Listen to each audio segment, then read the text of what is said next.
I am making stuff that will blow your little hand off. How's that make you feel?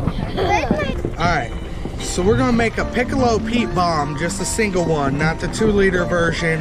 You can take your piccolo peat, you're gonna need some good duct tape and a hammer. Step 1, you wanna hammer out all that red powder. That's the shit that's gonna stop it from fucking exploding and catching on fire and all that good shit.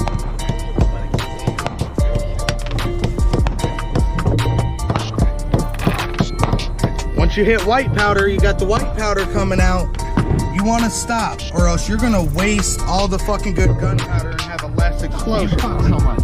Hey, it's my video. I say fuck. Welcome to Random Videos, Skizzle 730, motherfuckers. So, next you're going to go ahead and you're going to tape up the piccolo peat. You want to tape it so that nothing busts out the sides. You don't want to waste the good gunpowder that's in there, and it creates a good compression for the explosion that's going to go on. And then you're going to hammer it all up a little bit more. You're going to get a good hammer on that bitch. You're going to break up all the gunpowder. When the gunpowder is condensed and shit, a piccolo peat's going to do exactly what it wants to do, and that's whistle. You don't want it to whistle. You want it to have that good separation in the gunpowder so it could just explode instead of actually whistling because it's compacted gunpowder.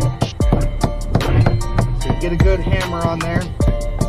Now me personally, I've set these motherfuckers on the street like this, and then they still whistle a little bit, and they'll shoot across the street and then explode in someone's yard or underneath something.